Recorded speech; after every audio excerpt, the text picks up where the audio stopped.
Buenas tardes. Vamos a iniciar con la plática de evaluación de equipo industrial. Lo primero que vamos a ver son los fundamentos de la evaluación de la maquinaria de equipo, y luego vamos a ver ya un caso práctico, la evaluación de un camión fuera de carretera. ¿Qué es la evaluación actualmente? ¿Qué es la evaluación actualmente? La evaluación ha ido evolucionando al paso del tiempo. Primero, originalmente, era prácticamente puros ingenieros y arquitectos los que hacían la evaluación, porque implicaba puros análisis de costos. Eso se fue dando hasta, se puede decir que hasta el 94, que a raíz del error de diciembre y las pérdidas que tuvieron los bancos, cambió la forma de valorizar de enfoque de costos a enfoque de mercado. Posteriormente, de esa fecha fue puro enfoque de mercado, y a raíz de la crisis de Estados Unidos del 2008 vuelve a cambiar, y donde se le da un mayor énfasis a la evaluación por el enfoque de ingresos, que es la capacidad de generar riqueza de los inmuebles o de las maquinarias. Ahorita ya está volviendo a evolucionar, se está dando mayor peso a la evaluación del negocio. Entonces, dentro de la evaluación, hoy hay una ecuación que en lo personal me gusta mucho, que vi en un libro, que es el valor del negocio es igual al activo económico más el activo tangible más el activo intangible. Ahí está envolviendo ya toda la rama de la evaluación. En el valor del activo económico, eso prácticamente corresponde a los estados financieros de las empresas, y más el de situación financiera, o anteriormente llamado balance general.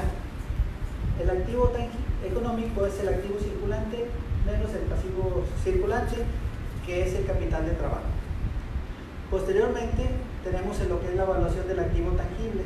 El activo tangible es la propiedad más la planta y equipo, que corresponde al activo fijo, al que normalmente conocemos como activo fijo. ¿Y qué es la propiedad? Las propiedades son los inmuebles, los diferentes tipos de inmuebles, y el valor está considerado en función del terreno, de la construcción y de las instalaciones que pueda contar el inmueble. Después tenemos el activo, la que es la planta y equipo, que es la planta y equipo corresponde a la maquinaria de equipo, a los dados y troqueles, equipo de laboratorio, equipo de cómputo, equipo de transporte y todo lo demás que tienen las empresas. Posteriormente tenemos el activo intangible, que es el activo intangible, le corresponde la evaluación de marcas, la propiedad intelectual, patentes, listado de clientes, y aparte de lo que comúnmente se llama el crédito mercantil, o los americanos el goodwill. Como podemos observar en esta parte, la mayoría de los evaluadores actualmente están únicamente en el activo tangible, y dentro de ese activo tangible se cierran en lo que es la propiedad, ¿sí? Y luego, después de la propiedad, prácticamente yo creo que el 80-85% de los valores están en lo que son los avalúos inmobiliarios.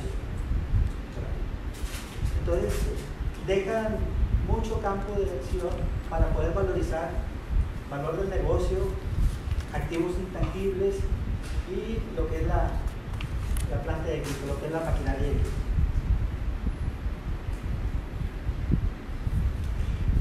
Como les comentaba ahorita, los activos económicos o monetarios, este también es el capital de trabajo, y se define como el activo circulante menos pasivo circulante. En los estados financieros, el activo circulante incluye efectivo, inversiones en valores, cuentas por cobrar, inventarios, gastos pagados por anticipado. Aquí si ustedes ven el estado de situación financiera, los que están más arriba en la presentación corresponde a los activos más líquidos. Entre más líquido sea, va ocupando el lugar más arriba. De tal forma que no importa si el balance o la situación financiera está en español, en inglés o en ruso. Como son normas internacionales, siempre tiene la misma presentación. A lo mejor no sabemos qué es lo que quiere decir efectivo en otro idioma, pero si está en la mano arriba, significa que es lo más líquido. Respecto a los pasivos circulantes, son las cuentas por pagar, la porción corriente de la deuda a largo plazo, pueden ser los intereses y los impuestos. Y vuelve a ser también, entre más arriba, son los que son de realización a corto plazo, son los más exigibles.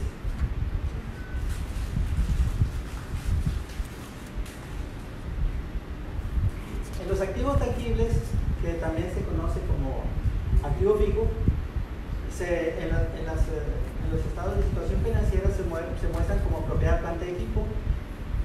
Típicamente incluye las siguientes características, las siguientes clasificaciones de activos: terreno, mejoras en terreno, que son las instalaciones, pavimentos, cercas, paisajismo, iluminación; los edificios, que es la construcción; mejoras en propiedad arrendada; la máquina de equipo, dados herramientales, moldes, equipo de oficina, de cómputo, transporte, equipo de laboratorio y las construcciones en proceso.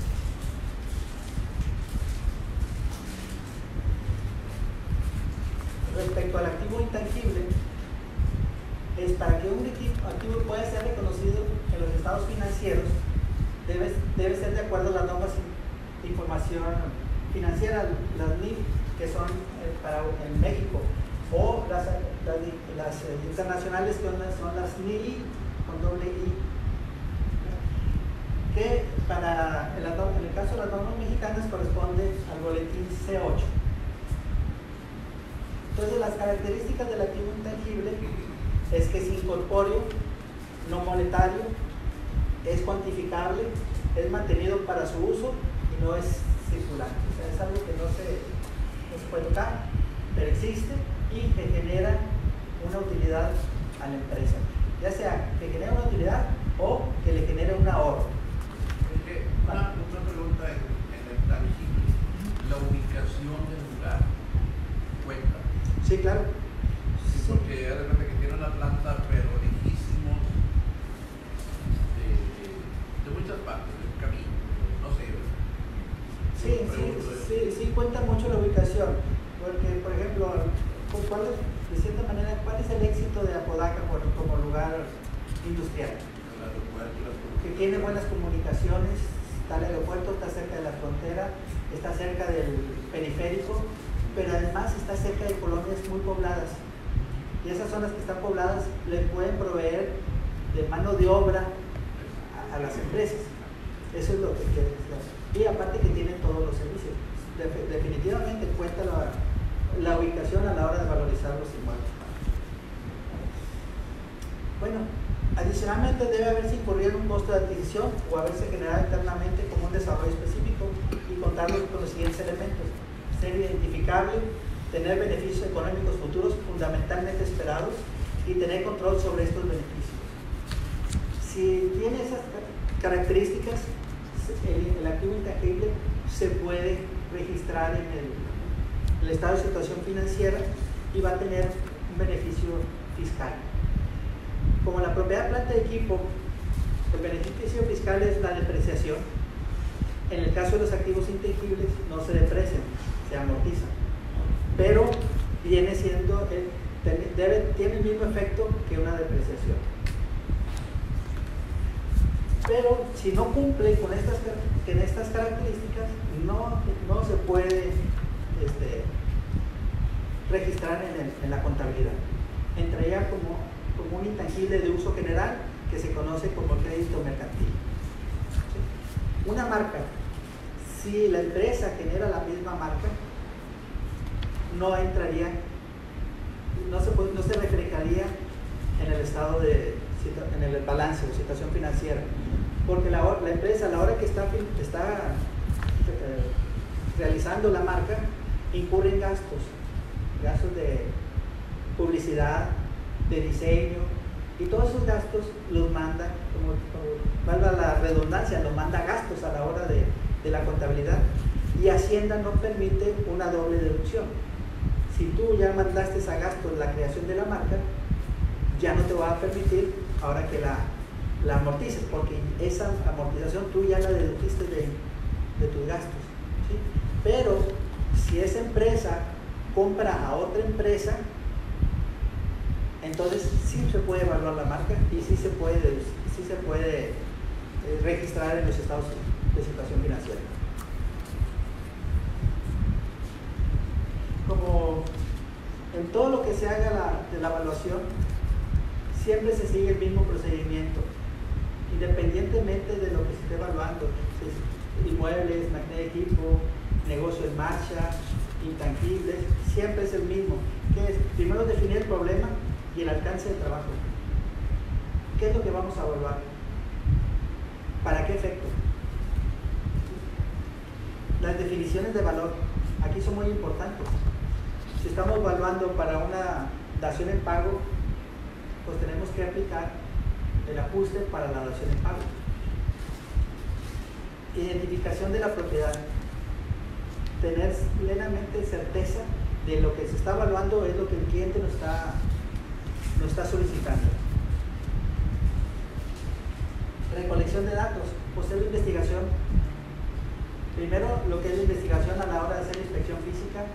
Si estamos hablando de máquinas, puede ser marca, modelo, número de serie, características principales de las máquinas, tamaños, pesos, ¿sí? Pero que sean realmente importantes para la máquina. Si nosotros vemos un motor y decimos, es un motor marca Siemens, armazón 442, con voltaje 440, 220, conectado con amperajes de 10 amperes, pues eso no nos dice nada para poder valorizar la máquina.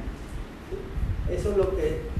¿Por qué? Porque si al siguiente año si se quemó ese motor, pues la empresa ya lo cambió.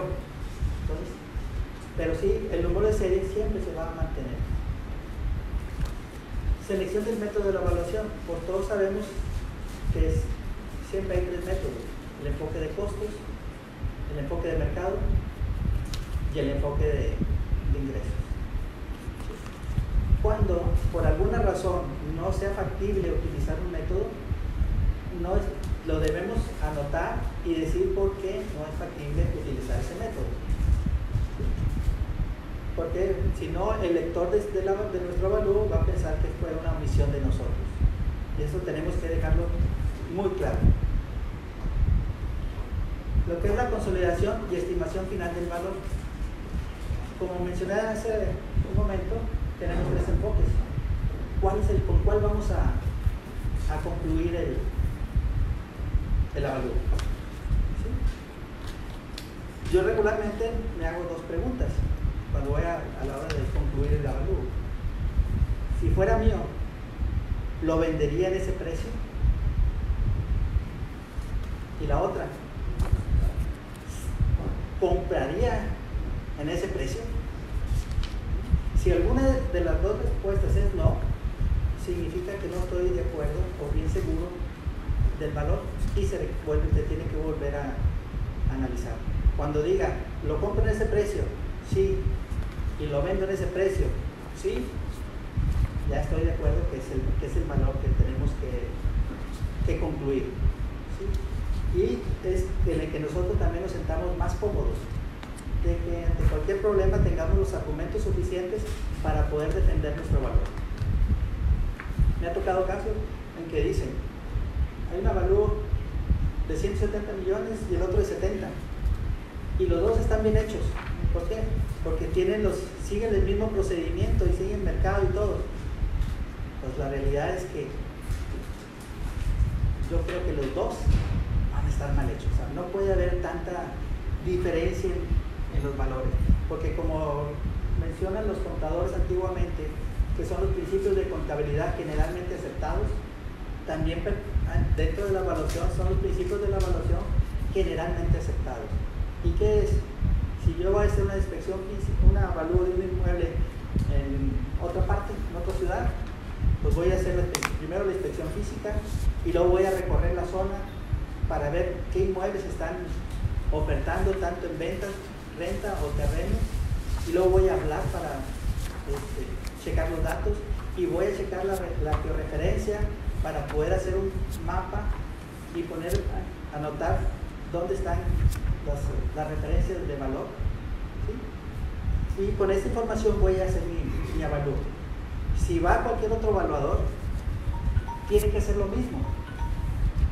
Y si vamos en tiempos similares, pues va a tener que encontrar las mismas muestras y va a tener que encontrar con la misma información. Va a ser criterio, pero ese criterio no puede ser muy diferente. O sea, tenemos que tener siempre, no sé, a lo mejor más o menos 5 o 10% de diferencia entre valores, cuando los dos están actuando prudente y con capacidad y con conocimiento. Pero siempre debe estar dentro del precio del mercado. Dentro del mercado. No disparado a ningún lado. Exactamente. Sí, debe ser algo equiparable a como está el mercado. O sea, si el mercado vale 100 pesos, no puede ser 500. Bueno, o 20. Exactamente. Sí, nadie es el dueño de la verdad en la evaluación.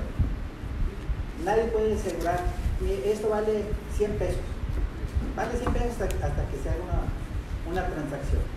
Pero como evaluadores debemos de tener la suficiente capacidad para poder defender nuestros valores que estamos dando. Ahí tenemos la conclusión del valor y el reporte final sobre el proceso y conclusiones. Aquí en México prácticamente hay tres instituciones que regulan la evaluación.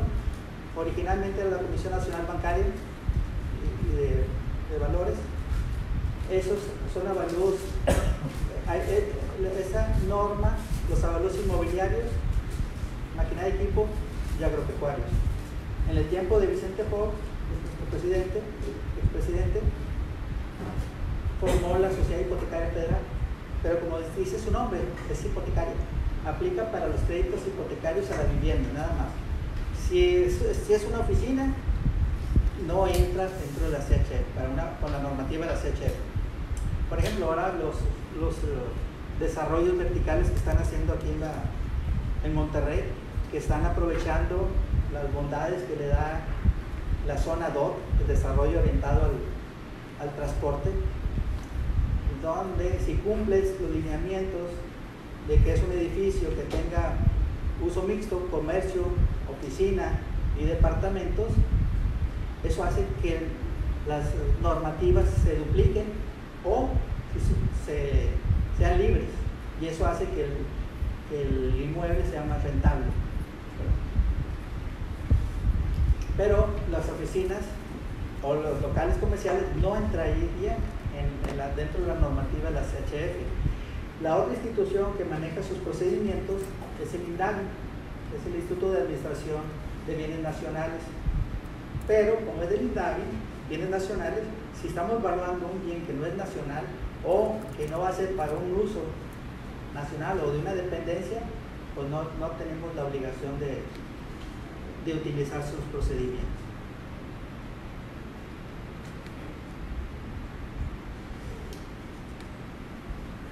Dentro del proceso de la evaluación, estas son las definiciones que más se aplican.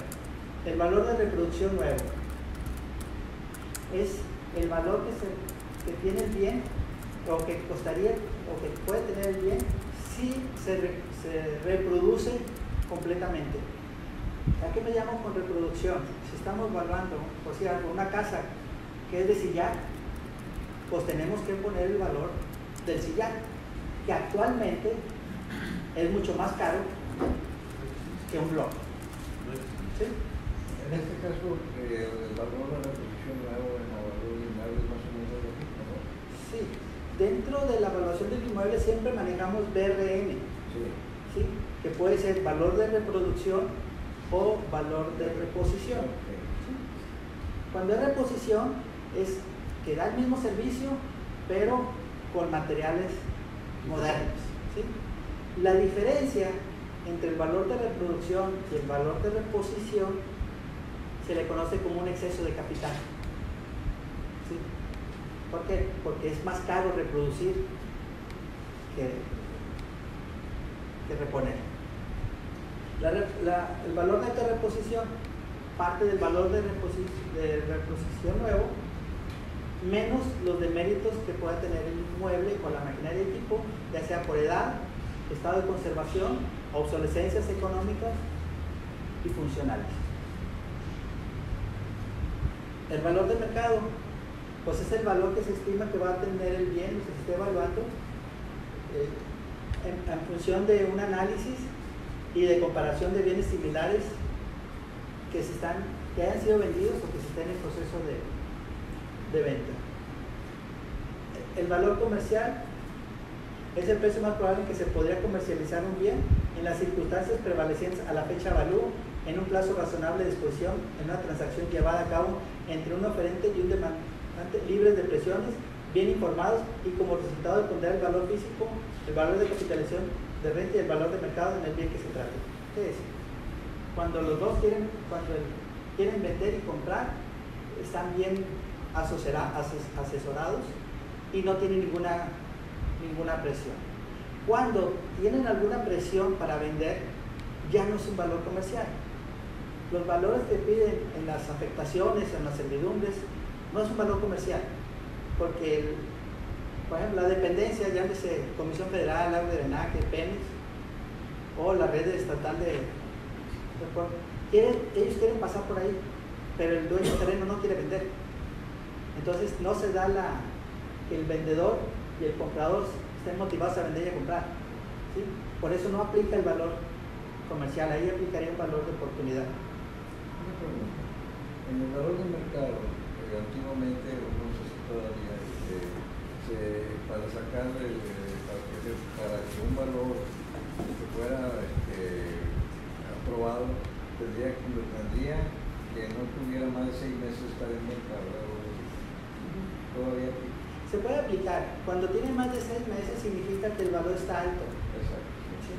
Y que se tiene que aplicar un factor de comercialización más fuerte. En Estados Unidos, los factores o el valor del mercado está en función de operaciones realizadas, porque allá sí se lleva un control de lo que se vende, en qué se vende y en qué precio se vendió. Aquí no, en México no. Si tenemos, por ejemplo, un inmueble que está ofertándose, no sé, en 5 millones de pesos y en 6 meses no se vende, ¿qué hace el promotor? El corredor inmobiliario le va a subir. Ahora ya no va a pedir 5 millones, va a pedir 5 millones y medio. ¿Sí? La pregunta es, si no se vendió 5 millones, ¿por qué se va a vender 5 millones y medio? Cuando se está evaluando inmuebles aquí en México, pero que son turísticos, los corredores inmobiliarios son americanos y va en función de las reglas americanas. Si un departamento se oferta en $300,000 y a los 3 meses no se vende, entonces le bajan, ya no lo van a ofertar en 300,000, lo van a ofertar en 280,000 y así se van a ir bajando el valor hasta que llegue el comprador adecuado y lo compre. Aquí en México no se da. Una pregunta, ahorita con lo que comentó de, por ejemplo, las afectaciones de las dependencias, por ejemplo, el final de descartar los turistas, me preocupó, yo no guardé, ver que gente que se amacha y dice, no te vendo, porque obviamente pues ahí es más. Ahí la función del valedor es decir, bueno, este predio vale tanto, y ya otro se negocia. Sí, pero un caso que me tocó, estábamos realizando una evaluación maestra para un gasoducto, sí, y nos preguntan, ¿cuánto vale la hectárea en la zona? Sí. O sea, vale 100,000 pesos. No voy a pasar, permíteme, tú me estás diciendo cuál es el valor comercial. El valor comercial son 100,000 pesos. Ahora pregúntame el valor de la afectación pues ya no van a ser 100,000 pesos, van a ser más. ¿Por qué? Porque si el dueño no quiere vender, lo tiene que convencer en función de dinero.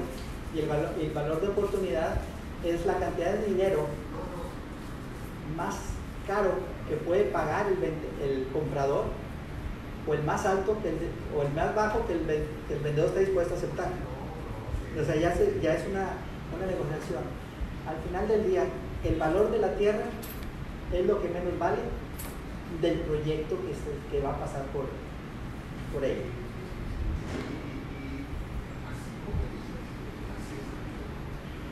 Los otros dos valores, el valor de liquidación ordenada y el valor de liquidación forzada, parten del valor comercial, pero ya entra la variable de la urgencia de vender. ¿Sí?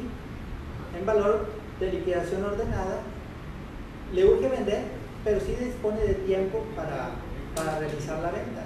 Y el de liquidación ordenada es ya. Necesito vender ya, como si fuera una subasta. Y bajo la premisa, como dice el americano, así es where is, como está, ¿dónde está? Pero será la liquidación forzada, ¿no? Cuando Ya es la urgencia para vender, esa es la liquidación forzada. Evaluar maquinaria es muy fácil. Es pedir una cotización en internet y hacer unas sumas y restas aquí para el cálculo del enfoque de costo. Y sí, en realidad sí es cierto. O sea, con el uso del internet nos está ayudando mucho en las investigaciones de valores. Pero como evaluador debemos de tener la suficiente capacidad para poder checar cuáles son los valores, cuáles son los datos que necesitamos para poder hacer la cotización. ¿Sí? Hubo un caso donde estaba hablando de una empresa muy grande de aquí de Monterrey y el ejecutivo del banco nos dice, ¿cuánto se van a tardar en hacer la avalúo? 30 días. Oye, que es mucho, ya tienen una avalúo antecedente. Sí, nomás que ese avalúo antecedente no nos sirve porque no está bien elaborado, no tiene las características suficientes para poder decir qué equipo es. Dice, bueno, en lo que ustedes van a hacer la inspección física, yo les voy a ayudar a las cotizaciones. La primera partida, una bomba. Buscan, anteriormente había la sección amarilla, es una bomba, ¿quién vende bombas? Esta. Y habla, oye, ¿cuánto vale una bomba? Y el vendedor, ¿qué tipo de bomba? La típica, no hay bombas típicas.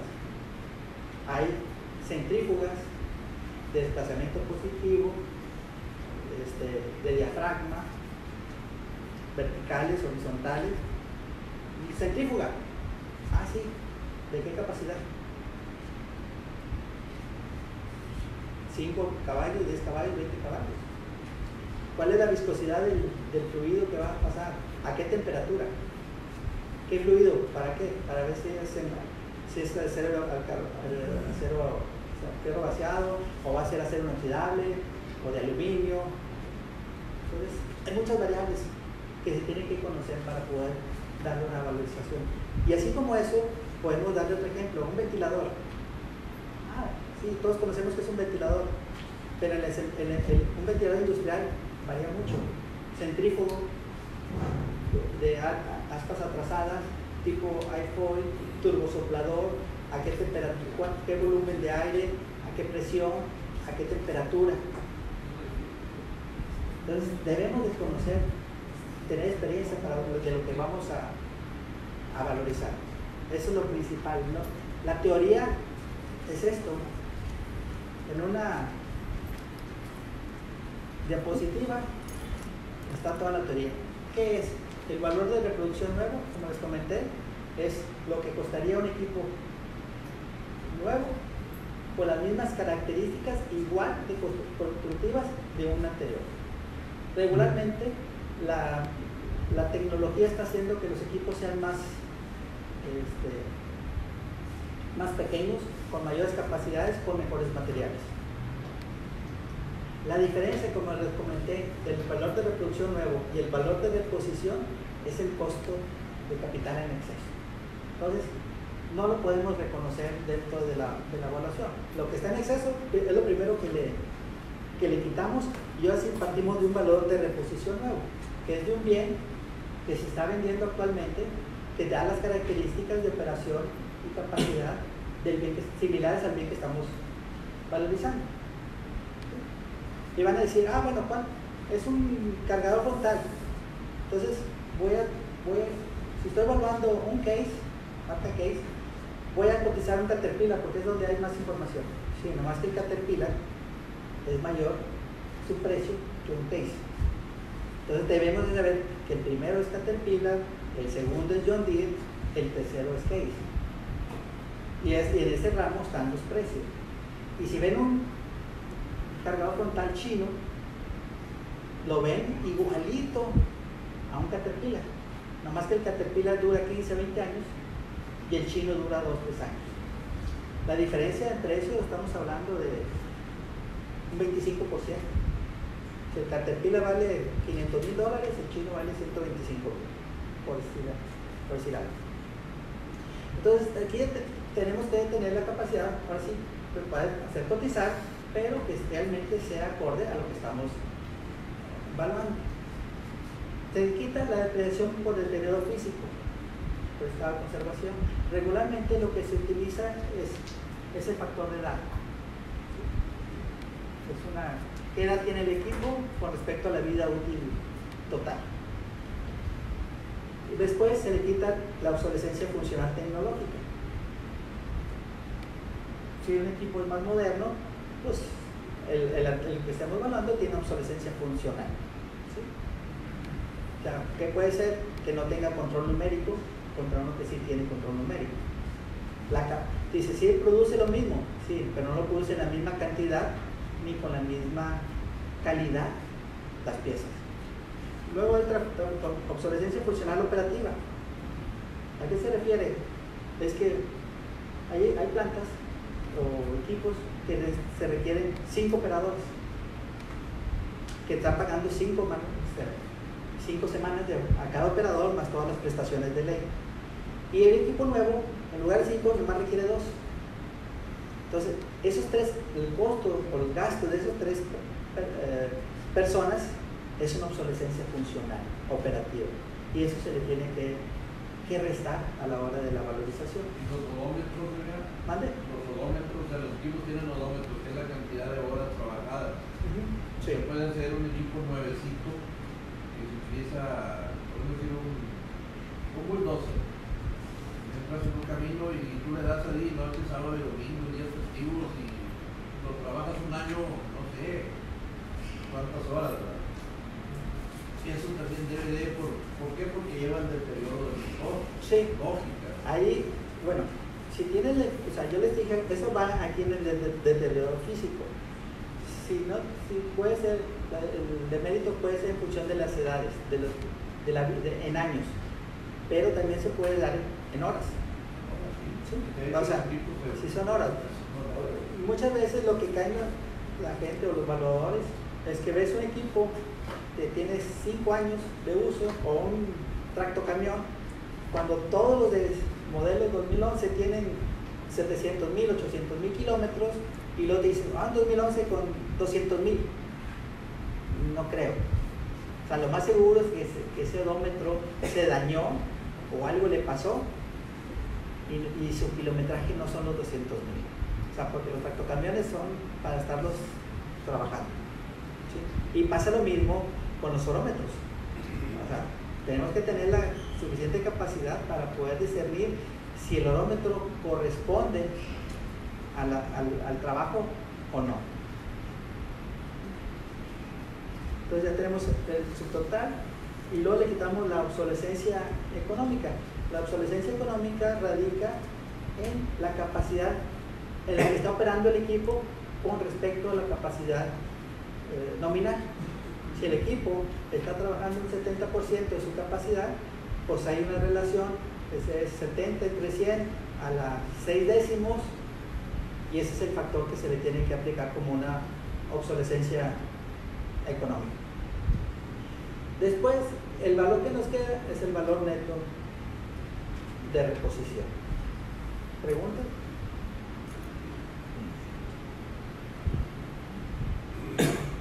Para poder calcular el valor de reposición nuevo, tenemos que partir de un valor de cotización, ¿sí? Y ver en dónde está, en qué parte está cotizado. ¿Está en México o está en Estados Unidos o en Europa?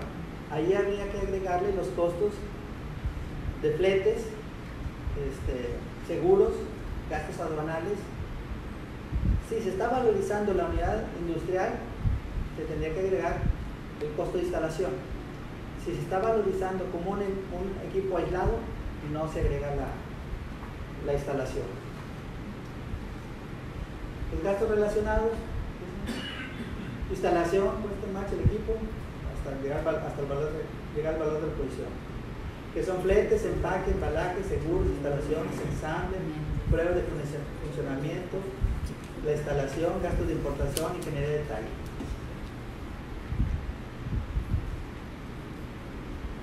La depreciación es la pérdida de valor debido a los posibles motivos, incluyendo factores de deterioro físico, obsolescencia funcional y obsolescencia económica, los que les comenté en la ecuación de la valorización. La depreciación puede ser curable o incurable. Si estamos valorizando una línea de empaque, pues, o de una llenadora de líquidos, y la etiquetadora, si la línea corre, por si algo, 50 botes por minuto, pero la etiquetadora nomás corre a 30, la línea va a correr a 30. ¿Por qué? Porque se va el cuello de botella de la etiquetadora. Entonces va a decir, bueno, ¿cuánto me cuesta comprar una etiquetadora que me dé los 50 botes por minuto con respecto al valor que tiene toda la línea completa?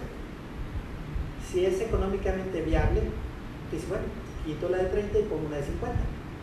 Y la obsolescencia es curable. Pero si el costo de la de 50 es tan cara que ya no me conviene, es incurable.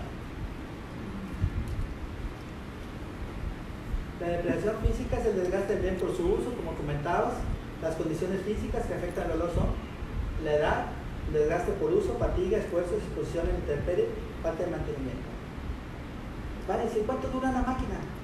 Pues se puede decir una vida útil típica, pero no podemos asegurar, porque eso va en función del mantenimiento que le da la empresa y el uso que se le da.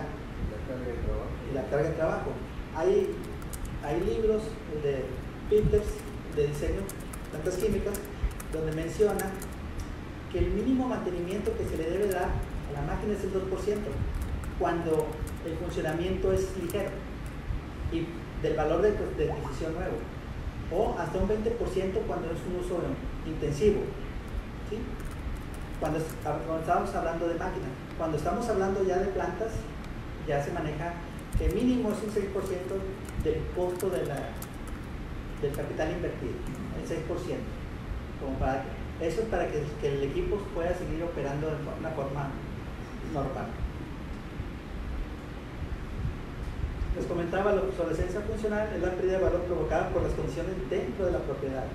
Por ejemplo, lo que les comenté ahorita de la etiquetadora es una obsolescencia funcional porque le corresponde a la empresa, ¿sí?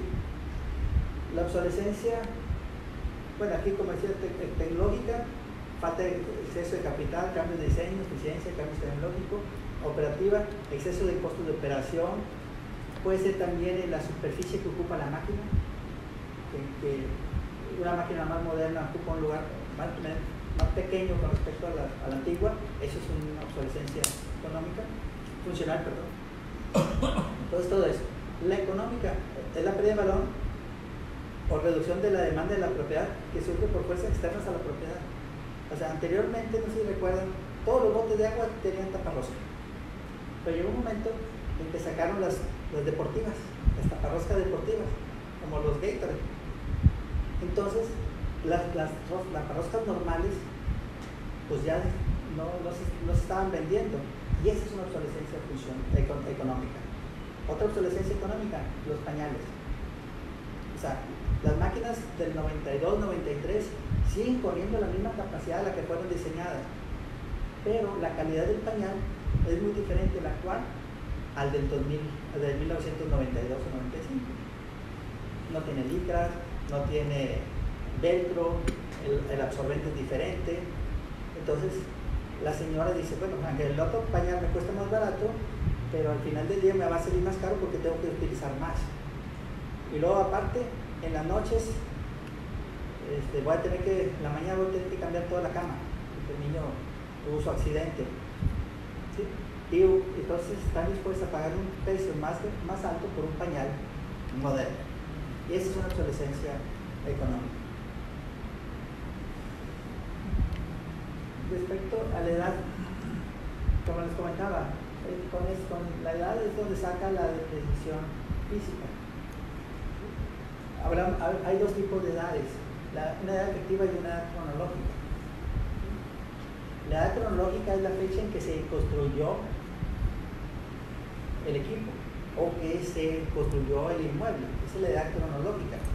Y la edad efectiva es la que tiene el inmueble en función de las mejoras o el mantenimiento que le han dado. ¿Sí? Entonces, la edad efectiva es la del porcentaje de presión, la edad efectiva, entre edad efectiva y vida útil remanente. Entonces, por ejemplo, ¿qué modelo eres, Lalo?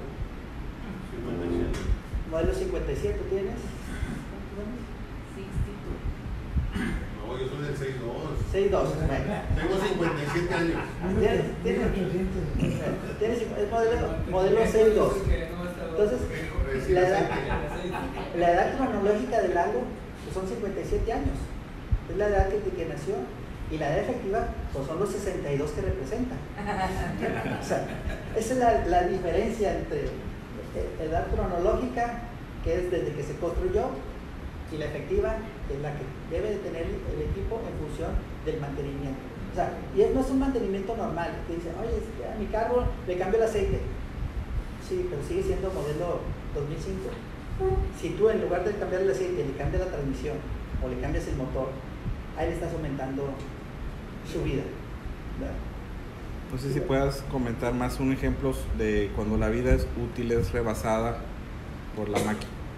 Bueno, hay veces que dices, oye, hay equipos que su vida útil es de 20 años, porque regularmente son los que se manejan 20, 25, 30 años, pero se han visto máquinas que son de 1912, prensas que siguen trabajando.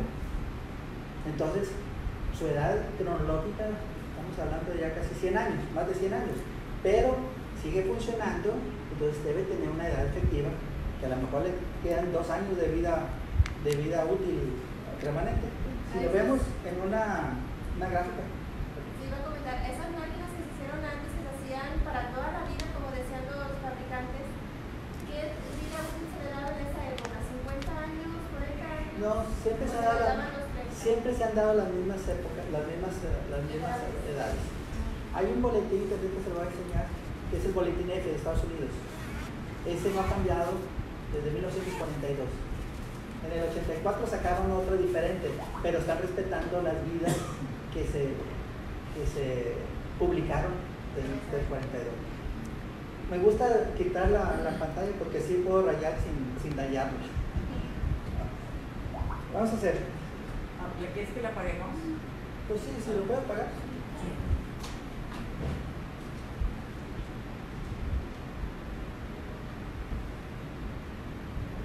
O sea,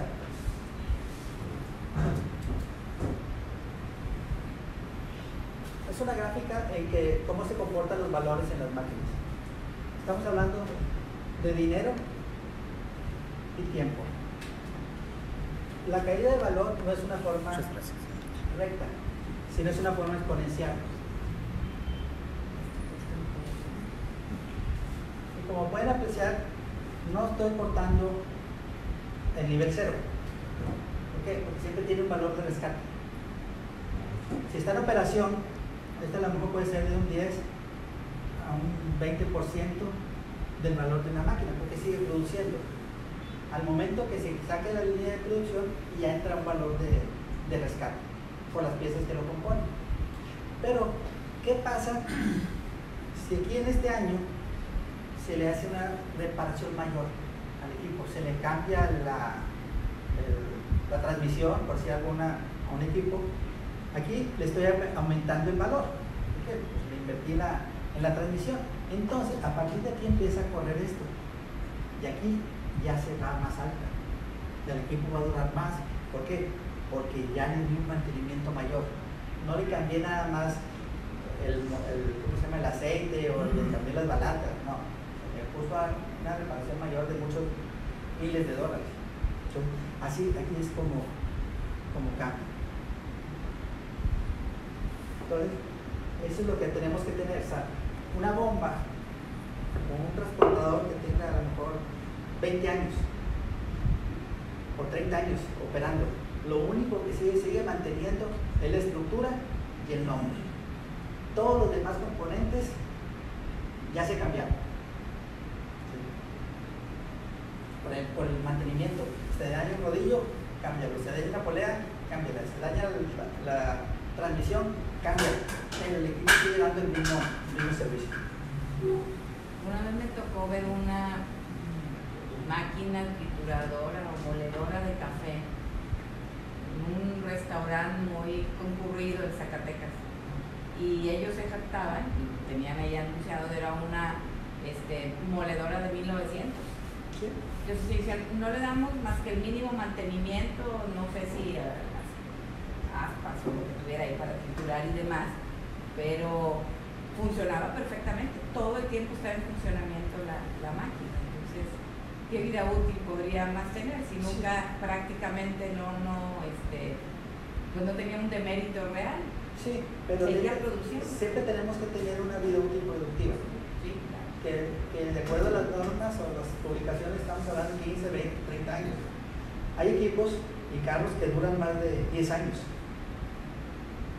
Pero si tomamos una vida de 50 años, el demérito por cada año es un 2%. Que eso no lo reconoce. O sea, el mercado va a tener un demérito mayor. Si lo terminas castigando más si le amplías la vida útil a que si le reconoces la vida efectiva que debe tener. Y parte de lo que tenemos que hacer es tenemos que documentar bien la edad efectiva. Bueno, los autos clásicos, la edad cronológica y el valor de rescate, pues no coinciden ahí, ¿verdad? Los autos clásicos, ¿cómo se puede valorar eso? Bueno, a mí me tocó valorizar dos autos clásicos de 1924 y 27, algo así. En México no hay un mercado para ese tipo de carros, pero en Estados Unidos sí se venden carros de esos modelos. Entonces tenemos que apoyarnos en lo que es el valor del mercado y tenemos que ver también cómo está el carro, si está remodelado o es el original. Porque hay carros, no sé cómo le dicen, tuning. Es un modelo T y trae llantas anchas y trae quemacocos y le pusieron muchas cosas. Entonces, le invirtieron mucho dinero, pero le quitaron lo original de los equipos. O sea, ahí tenemos que basarnos en información de mercado, porque sí pueden. O sea, ahorita están viendo en el colegio una capilla del siglo XVI, XVII, que ya tiene 300 años y sigue en pie. O el obispado o los castillos que están en Puebla, en Tlaxcala. Sí, se salen de la vida útil normal, pero va en función también del mantenimiento que se le está dando. Y ahí el valor de un inmueble histórico no es decir, tiene 300 años, entonces no vale nada porque ya está depreciado. ¿No? Ahí vale el valor de reproducción nuevo. ¿Cuánto me costaría reproducir el obispado? ¿Sí? Y luego, ¿cuánto me cuesta reacondicionarlo? Hay otra palabra, no me acuerdo cuál es. No es reacondicionarlo, no es remodelarlo. Restaurarlo. ¿Cuánto me cuesta restaurarlo a darle a su condición original? Y con los materiales. Y con sus materiales originales. Entonces, no es un demérito por edad, sino es lo que le cuesta el restaurarlo. Si vale 100 pesos y te cuesta restaurarlo 20 pesos, bueno, vale 80. Pero no va en función de la edad, ahí en ese caso. Y es lo mismo. Me puse a analizar esa situación precisamente porque estaba viendo una película de la construcción de un templo en Barcelona, no sé si alguna vez alguien lo vio. por obviamente más de 100 años y cómo había hasta clases de personas que se les encomendaba, por ejemplo, el cargar las piedras. Y tenían un título, digamos, semejante a un título nobiliario por el hecho del honor de cargar las rocas que se ponían para la construcción de ese templo y que fuera un templo en honor de determinada virgen, por ejemplo.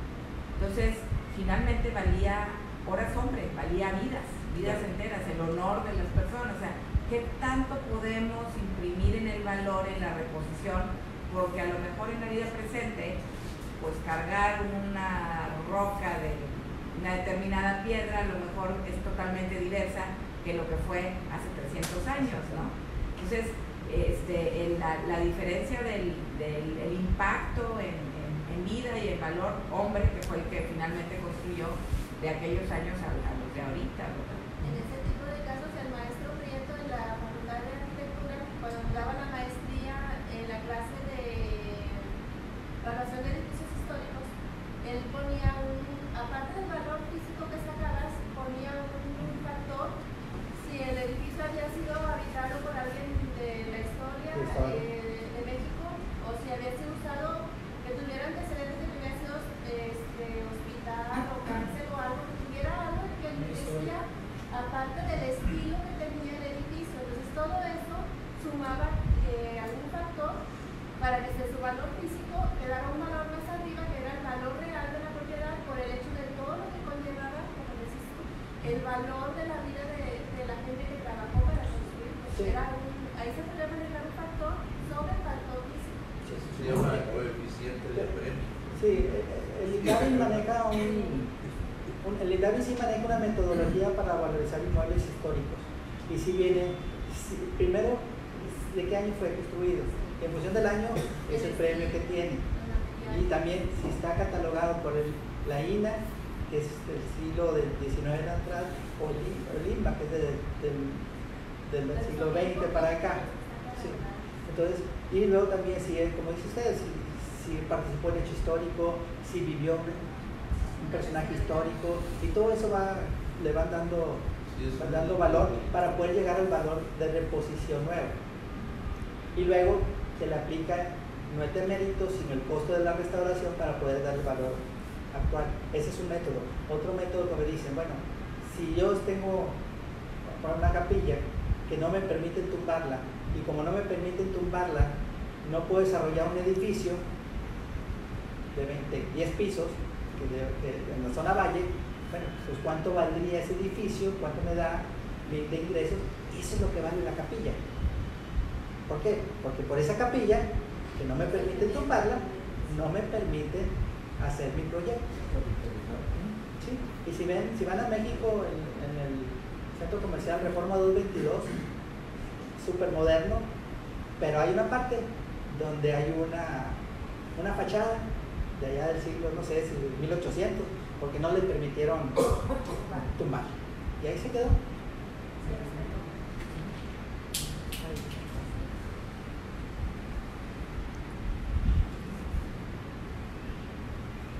Como les comentaba, cuando hay una obsolescencia funcional por falta de capacidad, esta es la fórmula. La capacidad B entre la capacidad elevada a N por 100. ¿Sí?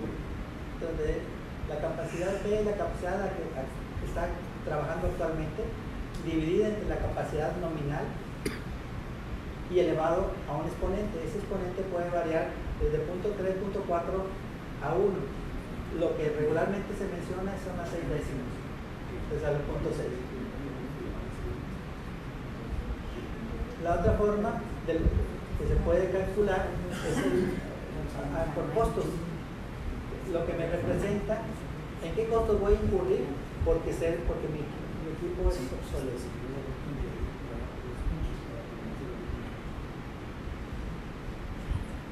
El cálculo de obsolescencia económica es exactamente la misma fórmula, solo que en lugar de ya no es la capacidad del equipo, sino es la capacidad de la industria que está trabajando, el ramo de la industria, y esa la da INEGI.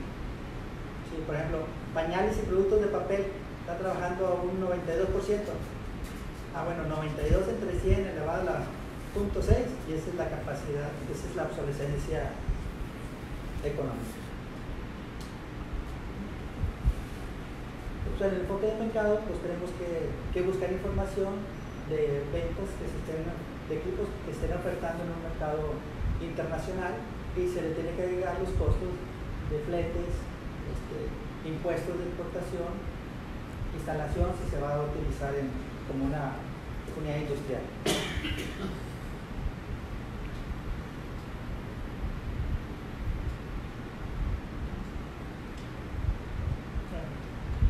Hay veces en que si evaluamos un equipo, pues no hay tanto problema, pero a veces tenemos 10 equipos de diferentes capacidades, cada uno. Entonces tenemos que, en función del valor y la capacidad conocida de dos equipos, podemos calcular el exponente n, que es este. El logaritmo del costo A del costo B dividido entre el logaritmo natural de la capacidad A y la capacidad B. Ahí ya vamos a calcular el valor del exponente. Por ejemplo, sería el valor de este exponente. Hasta ahorita preguntas. Vamos a ver un caso práctico.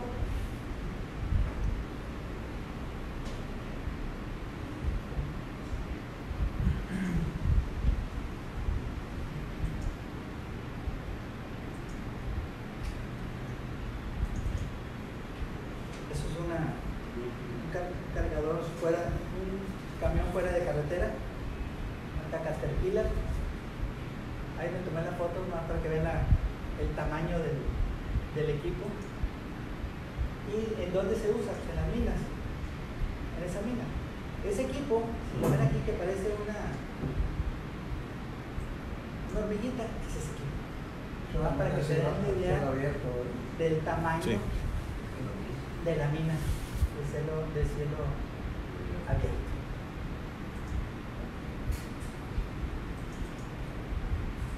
Manejamos equipos que tienen vidas útiles. Esta es una del Colegio de Ingenieros Mecánicos, donde menciona que un camión fuera de carretera dura 40 años. O sea, sí puede durar 40 años, pero no con eficiencia de producción de un camión. Esa es una fuente. Por eso les digo que hay que tener muchas fuentes de información y de tener de cierta manera experiencia. Este es el boletín F, que data de 1942.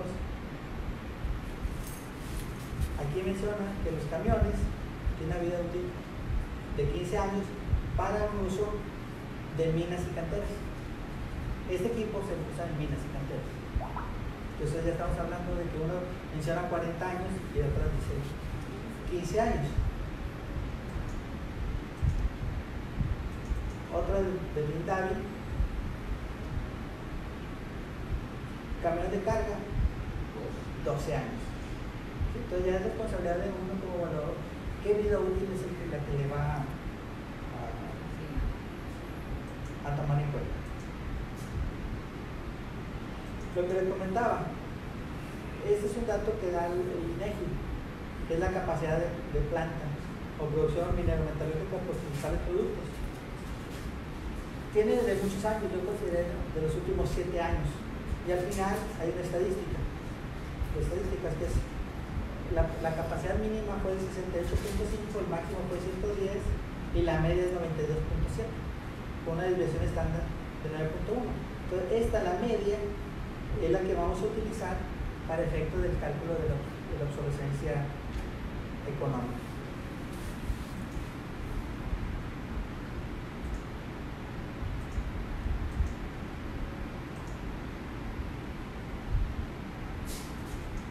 Si lo vemos en forma de todo lo que es minería. Entonces, cada una es una diferente tipo de minería. Va desde oro, cadmio, carbón, coque, de todo tipo.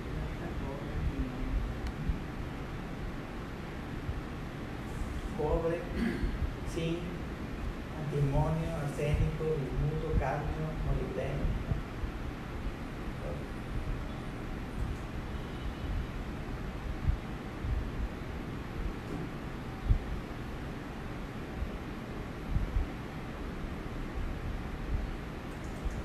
Y esta es la forma en que hice para poder valorizarlo. O sea, primero se utilizó un mercado, estuvo investigando qué mercado es el que se está ofertando actualmente en función de páginas de internet, que en este caso pues, es Machinery Trader. Aquí viene, por ejemplo, un camión Caterpillar se está ofertando $1.289.000 y va a haber tan bajos hasta de $270.000, $595.000 por un 2011. Entonces, a la hora de hacer, puse toda la mayoría de los que se están ofertando, que son alrededor de 60, puse la mitad. ¿Con qué fin? Puse el año, las horas y el valor que se estaban ofertando y la ubicación. Las horas año que dice, ¿cuántas horas tienen? Aquí estas son las horas que tienen trabajadas. Y yo dividí entre los años que tienen trabajado para poder sacar un promedio de cuántas horas al año son los que trabajan esos equipos. Y ese promedio me salió en 2.400 horas, que son aproximadamente 200 horas mensuales. Con esos datos, dependiendo de la ubicación, yo estoy considerando que si está en Estados Unidos le agrego un 10% por fletes y gastos, en Australia un 15% y en México un 2%. Yo estoy totalmente de referencia 12 años de vida útil total.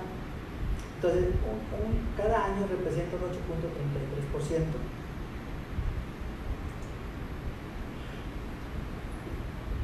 Entonces, si multiplico las 2.400 por los 12 años, me da una vida en total en horas de 28.800 horas. Y ahora sí, quito todo lo que no tiene valores y me da, son ¿cuántas? 14 equipos que están ofertando.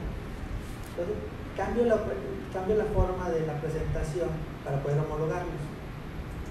Son los mismos datos, pero únicamente en forma horizontal. Yo estoy considerando aquí que son 12 años y 28.800 horas por año. Entonces, yo comparo mi muestra contra mi sujeto. Si, como pueden ver, es un año, 2010 contra 2011, y dijimos que cada año representa un 8.33%, pues aquí está el 8.30%. ¿Sí? Las horas, tiene 18.000 horas con respecto a las 34.000 que tiene mi sujeto. Entonces, representa que es un 57% de mérito por la cantidad de horas que tiene. Y la ubicación está en Estados Unidos, le pongo un 10%. Sumo los porcentajes y me da un porcentaje total de ajuste. Eso para cada uno de los 14 equipos. Ese porcentaje se lo multiplico por el valor que se está ofertando y me dice que es $492.000.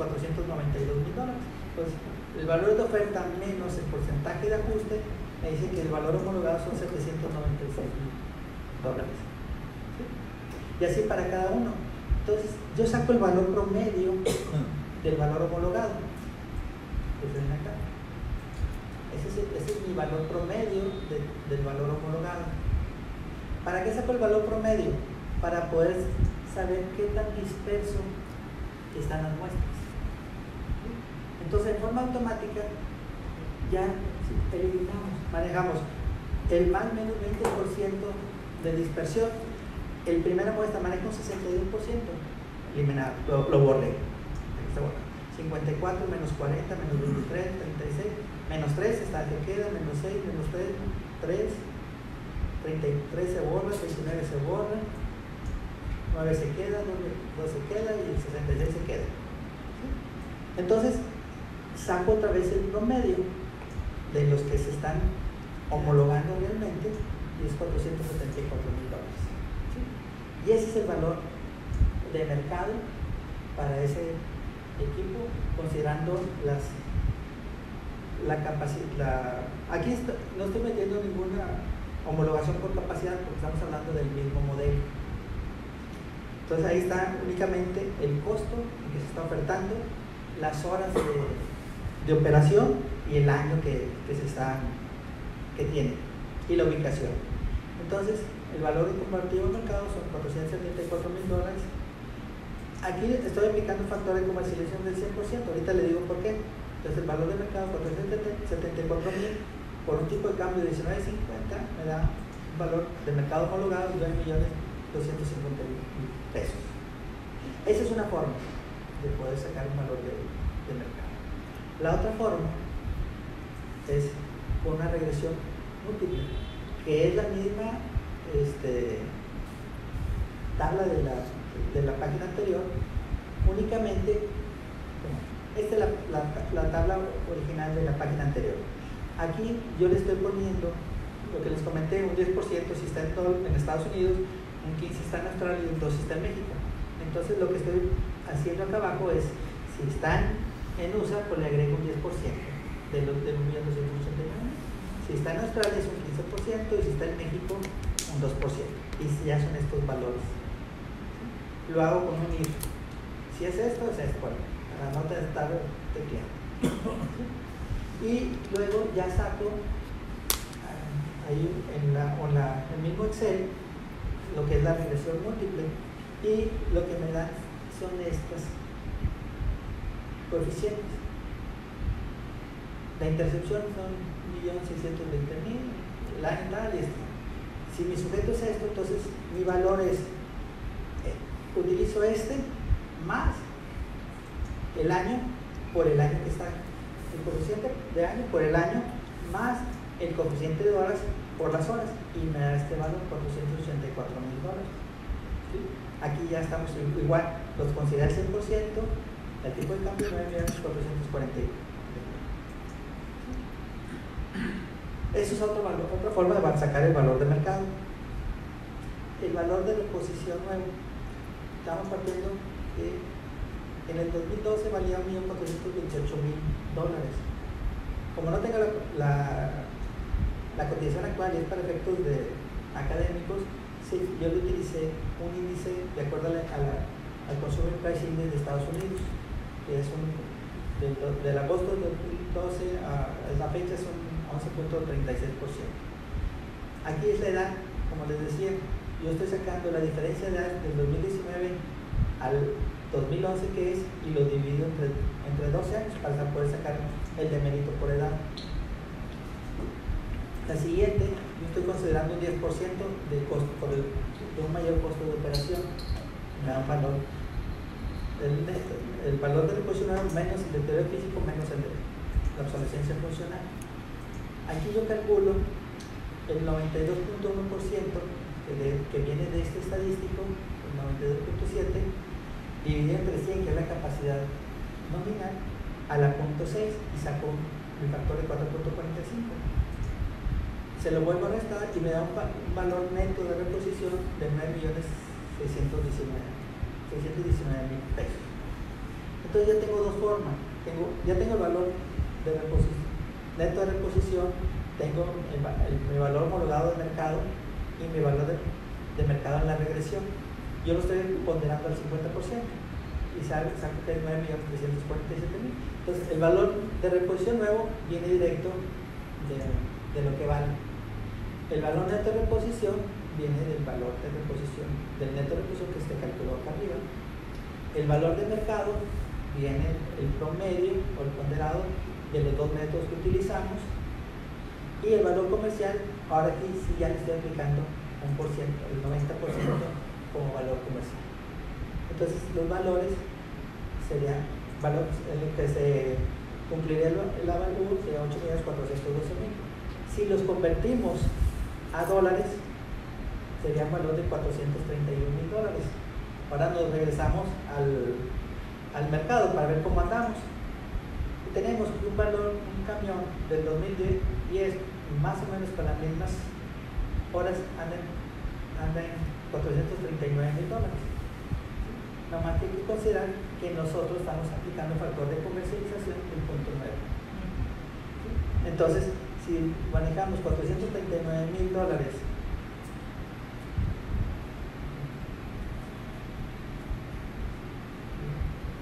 por 0.9, realmente serían 395.000. Si sacamos el 431 entre un diferencial del 10% del valor de lo que está.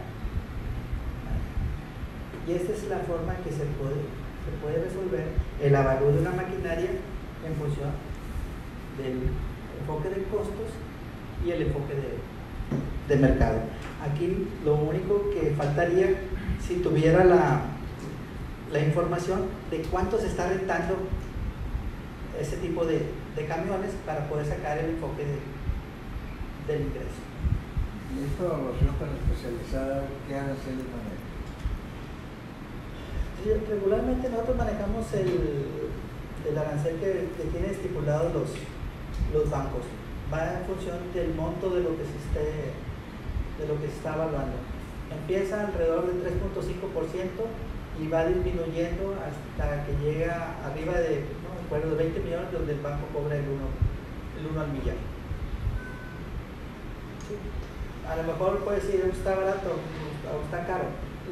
La realidad es de que por un solo avalúo no nomás vemos una sola máquina. Este es un ejemplo de una, pero se vieron 20 o 30. Entonces ya son cantidades importantes y se van cambiando, exactamente. Y eso es lo que nos ayuda a que sea atractivo. Una es de que la competencia que hay, como les comentaba al principio, es menos que para evaluar inmuebles.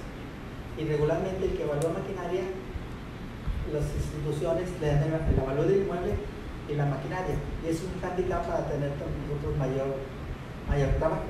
Pero como es tan especializada, yo siento que está muy abajo de la sector. Sí. Pues una pregunta, en este tipo no sería o no es conveniente acompañarse de un mecánico o de un mecánico de piso o algo, porque pues son los que tienen la experiencia, por ejemplo en un motor al oírlo, no, pues esto me puede pasar. Primero es sí. El por qué no, te voy a explicar. O sea, como dice el arquitecto, o sea, los honorarios no son tan adecuados de acuerdo a la cantidad de trabajo. ¿Sí? Entonces no es nomás tan fácil de decir, oye, voy a agarrar un mecánico y me lo voy a llevar a Chihuahua o a Sonora para que haga el avalúo que cheque el estado de conservación. Lo puede checar. Pero la otra incógnita es, estamos comparando contra máquinas que están ofertando en el mercado. ¿Esas cómo están? O sea, exactamente. O sea, se puede invertir mucho en una inspección física y que le chequen todo. Pero al final del día va en función de las horas. Y las empresas lo que quieren es tener el equipo que esté operando en producción. Entonces le tienen que dar el mantenimiento que les comenté al principio para poderlo mantener operando. Y hay equipos, si podemos ver, que se están ofertando de los mismos años en $270,000. ¿Qué significa? Que están en muy malas condiciones. Y a la hora que hacemos las homologaciones, se van a salir del más o menos 20% y zonas se van a eliminar. Sí, con respecto a lo que decía el ingeniero, ahí en las observaciones del trabajo también se debe de poner una nota aclaratoria donde no se hacen pruebas físicas de ingeniería ni se sube ninguna responsabilidad porque son condiciones aparentes. Son condiciones aparentes. O sea, para brincarse esa situación. Esas van en las bases de la... O sea, se supone que... Porque no hay un normal que se vaya a aplicar los motores de lado. Es una de esas, y la otra es incluso, ¿cómo sé si esa máquina es de ellos? No, me pueden dar una factura. Aquí mira, esta es la factura original. Me pueden dar la factura original, pero una empresa no endosa una factura. La empresa genera otra factura. Entonces yo nunca voy a tener la seguridad de que realmente el equipo es de ellos. Hay veces en que sí, o sea, me tocó evaluar una planta una procesadora de carne, son tipo rastro, no por qué. Y tenía un tanque de nitrógeno, que no me acuerdo si decía infra. Y había un evaluador que lo agregó. Yo, bueno, si quieres, es que ese tanque no es de nosotros, dame la factura. Nunca me la dieron. ¿Por qué? Porque esos son tanques que se dejan incomodados. Entonces, por eso tenemos que decir en las bases, bueno, estos son los equipos que me dijeron que evaluara y que tal persona, que es el guía técnico, me dijo que está en estas condiciones. De cierta manera, oye, ¿quién te mostró los equipos? Juan Pérez. ¿Y qué te dijo Juan Pérez? Que estaban en condiciones de operación, estaban trabajando. Entonces, bueno, no me consta que la propiedad sea de ellos. ¿Sí?